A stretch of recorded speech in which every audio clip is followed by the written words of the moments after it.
All right, everybody. Hello, and welcome to a special edition of Baldman HQ. And we are talking tonight with Eric Menge, our Moonshae story architect. Hi! Hello, thanks for having me. I'm so happy to be here. Yeah.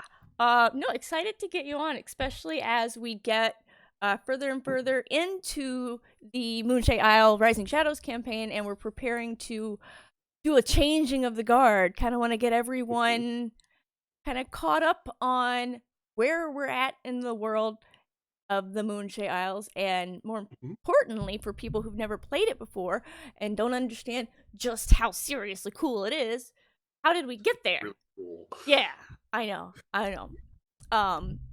Yeah. Well, do you want to, and for anyone who doesn't know you, do you want to give a brief introduction? Sure, my name is Eric Menge. I am the Moonshae story architect for Baldman Games, which means I make all the trains run on time. I need to coordinate with the Trilogy leads and work with all the authors to weave together a story that everyone can enjoy. I don't get into the nuts and bolts of the encounter design. That's more for the authors and the Trilogy leads. Instead, I'm trying to coordinate plot lines and NPCs and locations and the various themes that we have running through the Rising Shadows campaign. Yeah. And that's plenty. Yeah, no, that is a job in and of itself, and it is something of a if not completely well oiled, fairly well oiled machine that you've got going. It is a well-oiled spreadsheets upon spreadsheets that we have that keep everything in line. And uh, even then, we drop balls all over the place. yeah. But fortunately, they bounce. Mhm, mhm. They're like bumbles from um, the old Rudolph the Red-Nosed Reindeer cartoon. Bumbles bounce, and then we catch it, and then keep going. yeah. And so Moonshae Isles, for anyone who isn't familiar with it, is a pretty old part of Faerun that was touched upon. Oh gosh, I can't remember offhand the first time content was written there now. It But is the setting of the first novel set in the Forgotten Realms, mhm, as published by Wizards, because Ed had done all sorts of stories in the Forgotten Realms, but it was pre-Wizards, correct. or sorry, pre-TSR, which was owned at the time. And the first published novel in the Forgotten Realms was Dark Walker on Moonshae by Doug Niles, who's our patron saint of all things Moonshae, and helped out with doing our regional guide. And we bounced stuff off of him, and we are hoping to keep him involved in the entire Mhm. in our storylines. Yeah. But So the Moonshae has a really rich heritage, and a lot of culture, there. And just for anyone who's not really kind of done any of that or read any of the novels, do you want to give like a, I don't know, a what's happened in the Moonshaes so far? I know that's a long period of time. uh, the Moonshaes are, at its core, fantasy Dark Ages Britain. If you dig down deep enough, that's what you're going to find. But it's got layers of fantasy on top of that. Yeah. So you will see Celtic druids through a fantasy lens. You're going to see Vikings through a fantasy lens. You're going to see giants and furbolg and goblins all through the Dark Age Britain fantasy lens that they have. And what I love about Moonshaes is it's constantly in motion. Yes. It's not one culture. It's not monolithic. It's a group of islands off the west coast of the Sword Coast. So hop into your ship at Waterdeep and head west. And about 2 days later, you will arrive in the Moonshaes. And it has a diverse group of people on top of a diverse group of people on top of a diverse group of people. Has just been layers of immigration and invasions over the centuries, which gives us fantastic amount of resources that we can pull from as story writers.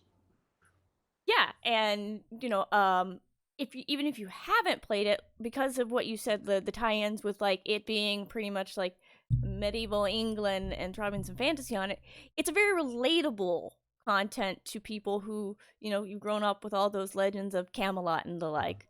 Mhm. So that's another thing that I love as a medieval history nerd.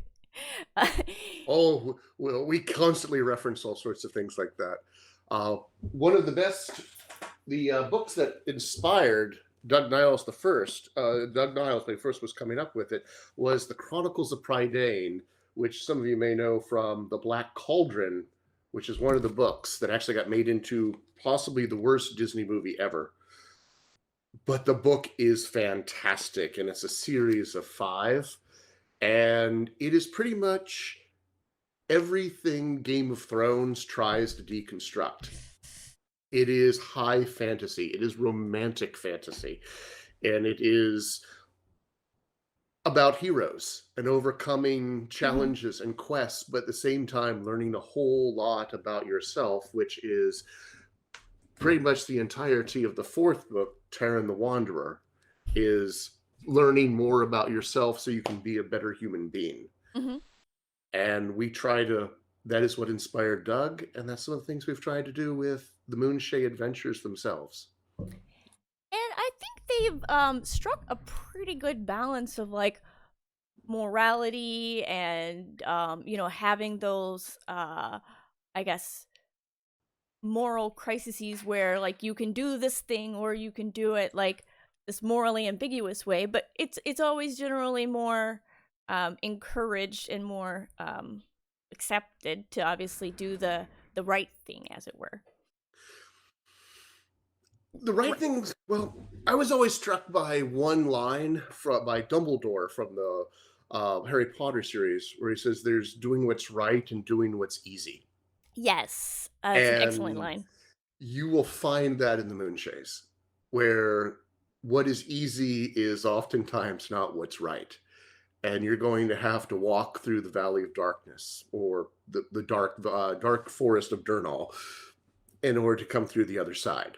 And it's going to be a dark winter, but there's going to be spring at the other side, Mm-hmm. because our goddess is the Earth Mother, again of Celtic inspiration, who is constantly being reborn, and it's all about the cycles. And you'll see that in the novels, in the adventures, and in the setting itself. Cycles upon cycles. And a lot of people think that the Earth Mother is perhaps like an aspect of Shantae. Or Shantae. All of a sudden, Shantae. I was like Yep. questioning, and I'm like, Yeah. That is one of the big debates that has happened, and the answer is both sides are right, because it depends which edition we're currently working with, whether or not she was. yeah. I go back to Doug Niles's point, and actually we explore more of the history of the Earth Mother. The Earth Mother has a pretty significant role.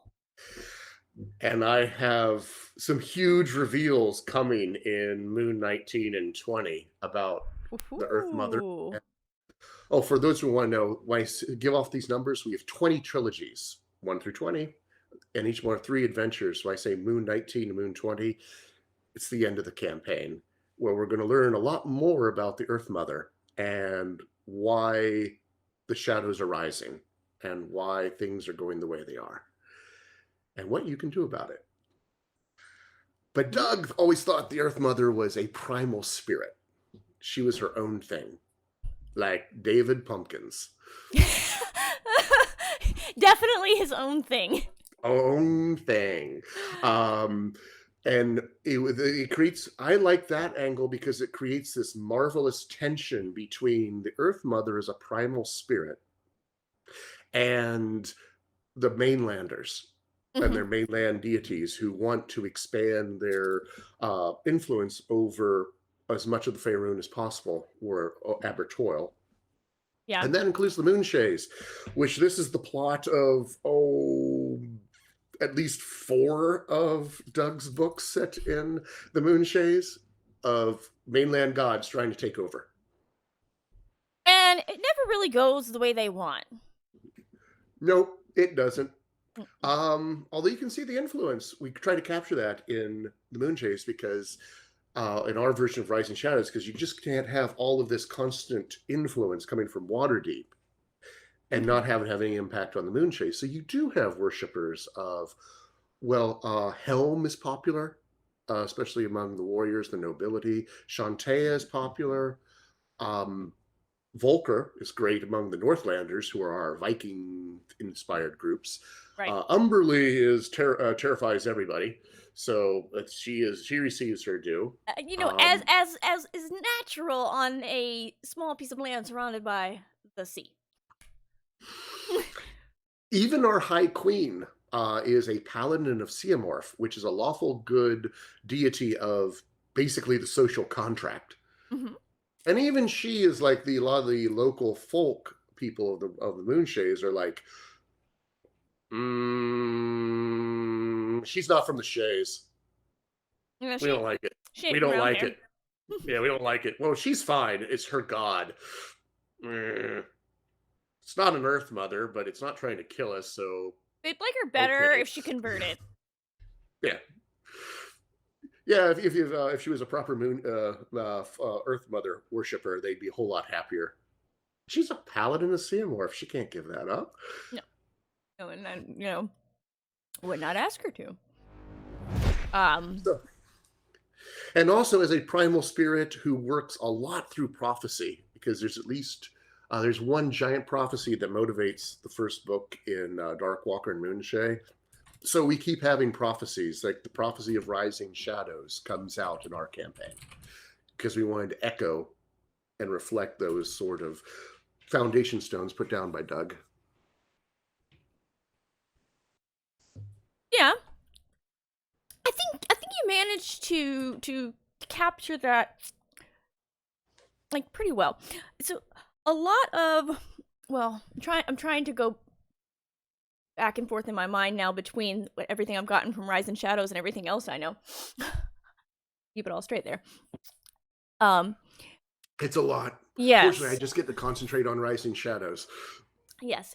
So with the influence originally for the Moonshaes obviously being like England and everything, previous stuff, much like other regions of, Faerun, had kind of, stuff inside of it that wasn't necessarily as diverse as current modern day gaming is. And you've done with the team for Rising Shadows, a pretty good job of making, it a diverse storyline. So like the various peoples of the Moonshaes, as well as the characters that you've brought in. Well, again, history is our guide on that one.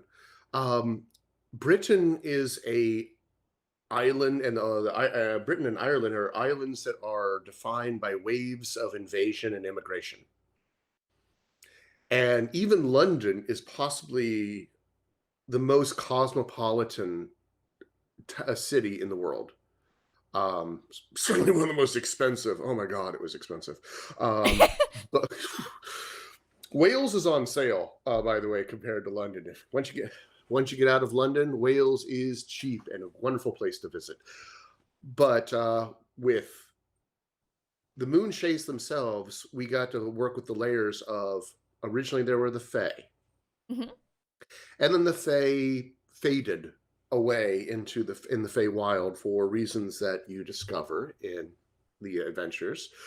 Then along came the folk who were fleeing Tethir, and they were olive-skinned, dark-haired, brown-eyed, and quickly adopted the Earth Mother as their patron. And then you had the next wave of invasion being the Northlanders coming down from the northern part of the Sword Coast. And they were blonde-haired, blue-eyed Viking kind of people. Yes. And then you had the latest waves of coming over from Waterdeep, which are Chandathan, who are pretty much Southern European in appearance. Italian is the way most Chandathan. But Ed Greenwood has always said that there should never be a one-to-one correlation with anything in the real world and the Forgotten Realms. So these are all just kind of broad brushes. Now, on top of all of that, the Moonshaes is an island, or islands, which means ports, which means sailors. And you get a lot of people from all over showing up, kind of like London. So we have Chultans, we have Calamshan, we have people from Calamshan, we have, God help us all, Omnians, who immediately start trying to chop down every tree they see, which really cheeses off the Moonshaes. They got to build more wagons so they can do more trade. I know. More trade. And weirdly enough, there's actually on the island of Gwyneth, which is the biggest island in the Moonshaes, there are at least 4 towns with Maztecan names to it. Which means they come from a completely different continent to the west of the Moonshaes, across the trackless sea from Faerun, and will have a completely different culture. I am very curious of what's going on down there. We haven't had time to explore it yet, but no, we will. We have not. And Gwyneth is, of course, on the map that you've got there, this very large island down in the bottom center with a large lake in the middle of it. That lake is very important. The lake which has a city in it. Yep, that is the Mirlock. Yes. And it has the Ladrin city of Corridor that has risen from it. And we are, luckily enough, uh, one interesting, cool thing that really happened to us in the Spell Plague is the Fae came back. Yes. So the Which Moonshaes are the only region that I am aware of in the Forgotten Realms that has an Eladrin kingdom in it, mhm. which is run entirely by the Fae folk. And they have a Lachey queen, High Lady Ordolph, who is so weird that it defies definition because she's a Fey lady, an archfey, Yes. and has existed since the creation of the world, if not before, because she is a drop of blood from Corellin Lorethian that did not become one of the Seldarine because she was not quite that powerful, but she missed it by that much. And after the great divide between the followers of Lolth and the followers of Corellin, there were those that did not choose, like the Eladrin, and they began their descent into the Feywild. And from the Feywild, they have come to the Moonshaes. And that is how we got our Fey. Yes. And that's where we got all of our Fae from. The Fae, which are arguably one of your favorite aspects of the region. They're incredible. Both Seelie and Unseelie. Yeah, because the Fae have tremendous power. They have like tremendous history and legend, and for many people in the realms, just like even whispering about there being Fae nearby is either terrifying or absolutely awe-inspiring, depending on which particular section you're in. Mm-hmm. Even if that's true in the Moonshaes, because there are the bright and the dark. We have a Goblin King, the Great Gark, in the Durnell Forest. And did you ever see the movie Box Trolls? Yes, I love box trolls. We decided that our Unseelie goblins, our fairy goblins, are all like box trolls. So if you remember, like the original Rankin Bass Hobbit, they're all kind of be like that. All and with ridiculous Cockney accents because we're based off of Britain. I don't think that I did the Cockney accent when I did the goblins. I'll have to try it again. You can, or if you want to do your very famous Southern draws of 14 different varieties. I might have more than that. Fae are like sponges. Mm-hmm. As they see something, they will immediately adopt it. And so they're accent sponges. Yeah. It does make it kind of easy for them to kind of surreptitiously blend in a little bit in some instances when they want to. Well, they'll start mimicking humans. Yes. Because in our headcanon for the fairies, one of the things we always had is they are immortal but unchanging. Mm-hmm. Change requires time. The Feywild is timeless. So there is no change in the Feywild unless the passing world, which is what they call the material plane, intrudes upon it. Well, how on earth can the material plane intrude upon the Feywild? Well, how on the Feywild intrude upon the material plane? Mm-hmm. Adventurers. No. Which is as soon as a player character wanders into the Feywild, all the fairy eyes just go straight to them because there's walking change. I can change my story through that player. And that's why all the Fae really want to interact with the players because they can change their stories. Yeah. No, terrible motivations there, surely not. Well, sometimes good. Sometimes fell. Sometimes a little bit of both. Sometimes just there for chaos. Which is why they also seep into the Moonshaes a lot. Mhm. because a lot of you're getting fairies who are looking to tell new stories and looking to define themselves in new ways. Like I did have one adventure we have never gotten put together yet of a story, a story fairy that is the story of killing the dragon and saving the princess. Mhm.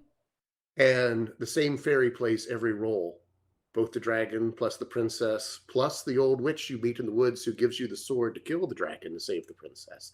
It's all the same fairy, and it's doing this to get people to tell the story of this situation, so it regenerates itself and gives it a new lease on life. Because if its story is forgotten, it fades away. Now that's an interesting concept. I very much like that. I haven't figured out how to put it into 5e terms yet. I will. Very Some. difficult.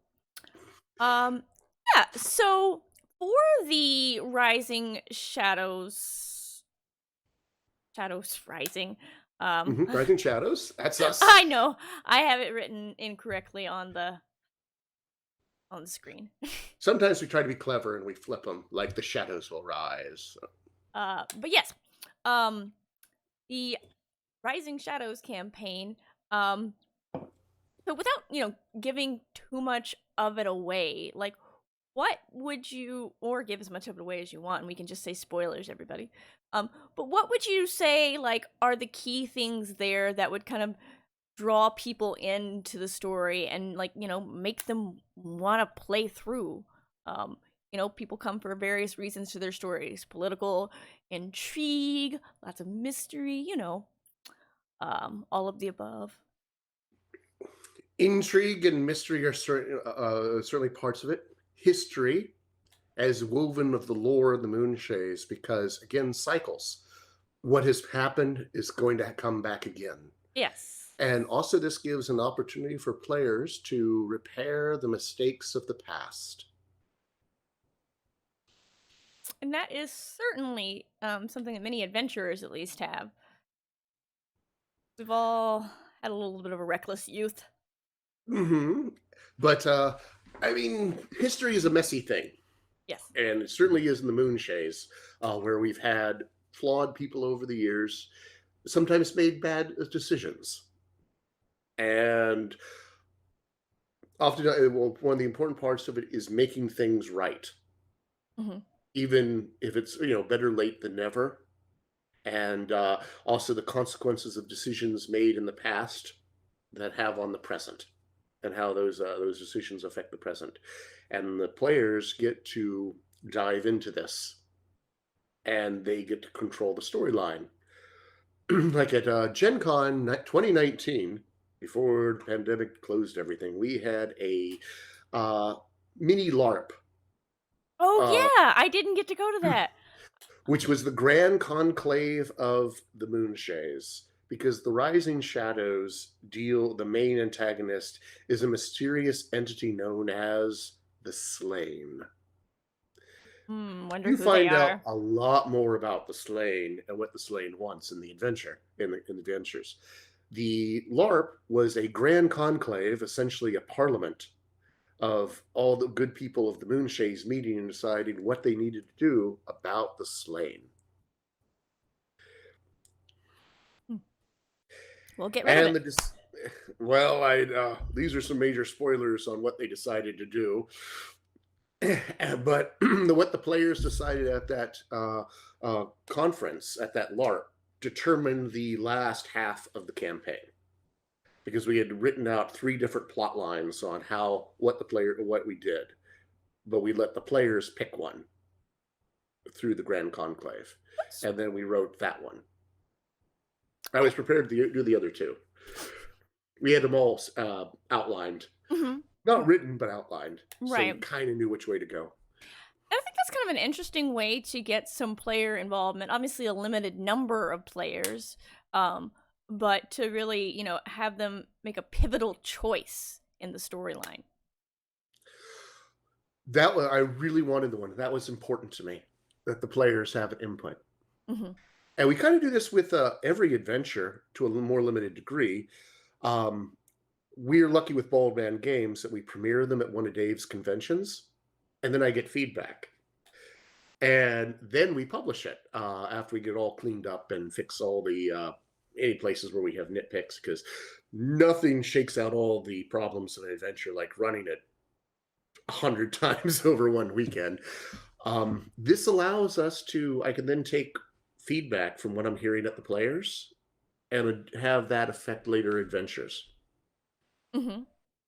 And we've had several adventures that are following earlier adventures that what happened in that one was set up by what the players did in the earlier one. Obviously, once we publish it, it's kind of fixed, but Right. we do that through the premieres at the conventions. Mm-hmm. Which is kind of like a, I don't know, a beta playtest. It really is. We have our alpha teams that come in and do the first one, and then the premiere is kind of like our giant beta, and we're 95% confident in the adventure when it hits the convention. Nobody's gonna get Sometimes we have to stuck make in a some wall. It's fine. That's why I'm kind of around at those things. So if some big issue comes up, I can say, okay, here's the ruling. Everyone do it this way until we can rewrite it. I think we've only had to do that once. Yeah, Fortunately. definitely had call you over while we're doing it on the XP tracks and like, can you explain this to me? But if I get one of those, I then get a little note put a note on my clipboard saying, write this better. Yeah, I do that a lot for just like myself. Write this better. Writing is all about rewriting. Even on a giant campaign about this one, is we rarely get it right the first time. Usually by the third time, it's pretty solid. Yeah. Because we get it, we do the play test, we redo it, we beta it at the convention, then we do it a third time. And that's part of, having done this for so long is you kind of, you have that experience to, let you know that where you need to be tough on yourself, because obviously like getting the whole story arc exactly bent the way that you want it the first time, when you start out you think you could do it. After 20 years you know that it's gonna go back to the forge. We have that issue with 11.3 where it went better in my head than it did in on the paper. Yep, I know. I know how that goes. It's like, this played better up here. But a lot of the issues is like, well, I can pull this scene off because I know where all the bodies are buried around the Moonshaes. Not every DM is going to know that. Right, and you need to provide way more information, or you need to make it... Usually simplify it. Less reliant on them knowing things, yeah. So we redid several scenes in 11.3 to smooth it out, to simplify. Because that's my problem, is usually I make my stuff too complicated. I don't do that. It's way too lore, too heavy. Yeah, I didn't get to put all of the lore that I wanted to in A Wrinkle in the Weave for season 8, where we did the time travel back to ancient Sunak. I was like, I had so much good stuff. That is a rough adventure to write. Yeah. A time traveling one where you now have to reestablish the setting and tell the players what the differences are while you have a coherent storyline that is going to wrap up within the time period. God bless you. That's a rough one. While they're supposed to be figuring out all these significant historical events, but they don't know that it's significant because they don't know who anyone is. That's a mini campaign in itself. No, it was 4 hours.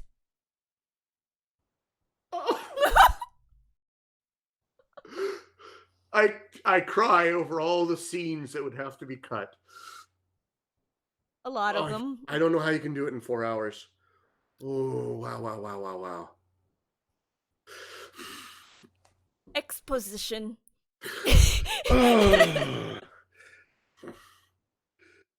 That's going to be a massive challenge. Yeah, no, it was, but it was fun though. Which the same thing. Like that's part of the fun of the Moonshae is like there is so much lore, and you can just like cram it in But I there. got trilogies. I don't have 4 hours. I Like you know. had to do everything in 4 hours. I have 20 trilogies, which is great because I can cut off one piece and say Moon 2 is about the werewolves on the Isle of Moray. Oh yeah, we got werewolves. We have a lot of werewolves. Um, and that is the theme of that entire trilogy is Yes. werewolves. And that's 3 events. That's 12 hours of werewolves. And then we got to get And to the probably the goblins. So and the probably the creepiest adventure I've ever had to read, because I can't write that creepy. That was Savannah, who is an amazing writer, who did 2-2. And she really captured that a great feel. And then we have Moon 3, which is all about the dwarves, near and near to Sean Merwin's heart.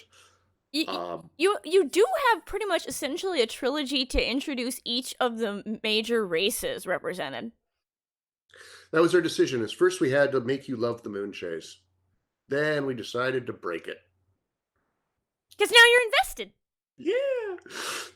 Well, it kind of came already broken because it's the Moonshaes, and it's been glued back together and then broken so many times because cycles Mm-hmm. that so we were going down a well-trod path on that one. But yeah, Moon 2 was werewolves on Moray. Moon 3 was the dwarves. Moon 4 was the goblins and Durnall. Moon 5 was Northlanders. Yes. Moon 6 was fairies, the Seelie fairies. Moon 7 was the Earth Mother. Moon 8 was when things started to go dark.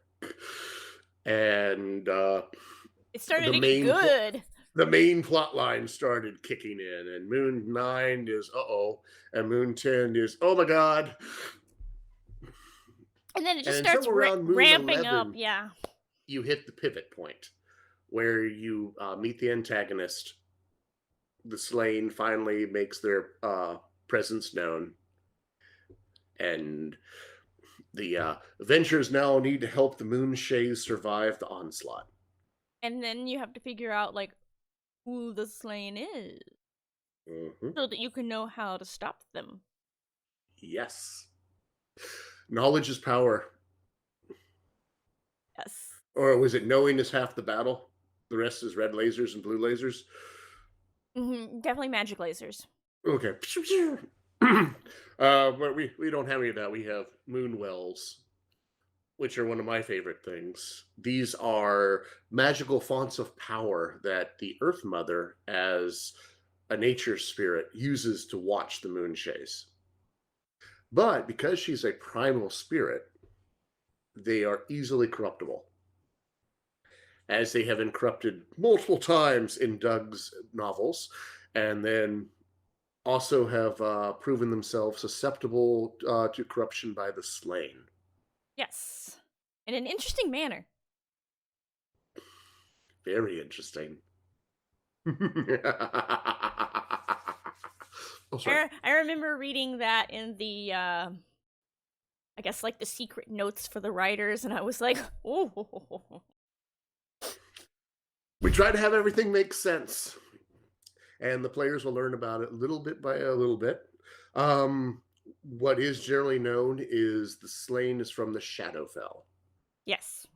which turns into one of our major themes of Moonshaes and Rising Shadows is the Shadowfell versus the Feywild. The Shadowfell is darker. It Is that's an oversimplification. I always the way we were pushing was we're going with the Shadowfell and the Feywild were kind of the story versions of the positive and negative material planes. Mm-hmm. But for example, the Feywild is everything that could have been, was everything that could be, and the Shadowfell was everything that might have been. Hmm. So one of them is potential, and the other is past. What you missed. Or if you want to go to verbs, we have the future tense and the past tense, and in between is the material, which is the present tense. And so you're having a fight between the two, because the Shadowfell is really focused, especially the slaying, on things that have happened on the past. Hmm. Where the Feywild is all about think of what could happen in the future. Anything. Anything.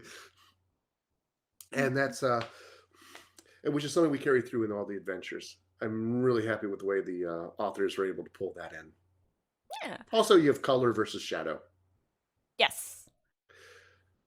I am excited to see this campaign finish soon, so that we can, I don't know, I was gonna say you can't just have a Moonshae weekend, you have to have like a Moonshae weekend every weekend for a year almost. If you can get 3 adventures in one day with 12 hours, it would take you a month to get through everything, or 20 days, 10 days. 10 days, that's 2 weeks. That's if you play 12 hours every day. Yeah. Which I don't recommend. No, don't do that. We are all historic, which turns out, I think, to be a good thing because it keeps us all in the same basket. Yes. So all the adventures are together. So if you have one character that can play one Moonshae, you can then play all the Moonshaes. All the Moonshae Shadows Rising. Yes. Through the Rising Shadows. After that, we're going to cycle into the Masters program. But it won't really be a detriment because they are, well, related as they're in the Moonshaes, separate campaigns. So and honestly, you can create a brand new character for the Moonshae Isles and all the way through. Yep, Tony Winslow Brill is going to be taking over my chair with the new campaign, and she's cooking up some good stuff. She is keeping me on as Moonshae Sage to whisper whatever secrets that are needed, and to help her keep the background stuff straight. Because running the campaign alone is enough work without having to deal with all the lore. Yeah. And I have high hopes for what she puts together. She's an amazing designer, great writer, incredibly talented. And she got picked up for Candlekeep Mysteries for a reason. It's true. And she's going to be bringing some of that magic to the Moonshaes. Yeah. Okay. Well, we are pretty much at the end of our time. Any final words on the Moonshaes? I know that's like another hour. Sorry. I'm really excited about these new Fey races they put out. Yes. For the Unearthed Arcana. They will fit really well in with the Moonshae stuff. I was looking at them. The rabbit folk is a hoot. That's the owl folk. That's the owl folk is the hoot. The rabbit folk is I really like the flavor they put together for these. And the other one, the General Fairy. Yes. Ooh, interesting. You can do whatever you kind of want with that one. It's very. I'm going to be very interested to see like how that fits in with the rest of the stuff. The only one that gives me some pause is the Hobgoblin, because it is really powerful, like super powerful.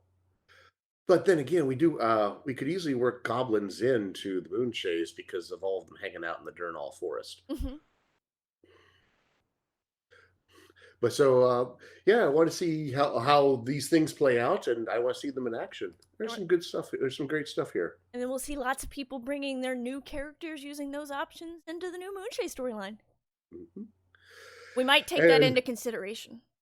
As we wrap it up, we're also going to get our webpage finally up. Once I'm no longer pumping out adventures as fast as we are, so we can get the website up so people can get more of a sense of what we have with the organizations, the lore, the adventures that are possible you can play with. The And we're going to artwork. set up a website that has everything in one spot so you can find it. It's about half done. I'm looking forward to that. And yeah, I want to thank you again for coming on tonight to talk about this. And we're going to have you back on um, in May We're with dragging Tony to that one, right? with Tony, where we'll talk about how to get involved in the Moonshae stuff, be part of the Moonshae team, submit to be a writer, all of that jazz. Like Oh, that'll be exciting. the people who super love it and they want to help and then can never get out of it because you helped once. We're like a Roach Motel. You can check in. Yeah, you're not checking it out. But Yeah, we yeah. are always looking for new writers, especially with the new campaigns coming up. Uh, we like having, something old and something new. Yeah. Got to blend them together and keep at it, kind of like Moonshaes. Just keep more waves coming onto the shore. Yep. Well, we will be back in May talking about that. So you got a couple of months to think about whether or not you want to be a writer. Hint, you do. So we will look forward to talking to everyone there. And so thanks again, Eric, Mr. Lifetime Achievement, for being on the show tonight. Thank you so much for having me. I'm really happy to be here.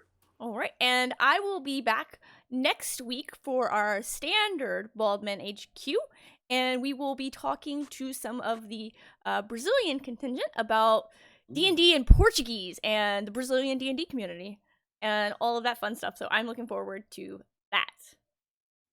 All right. That's going to be exciting. Yeah. They've been so active. I know. Can't wait. All right. Well, good night, everyone. Good night.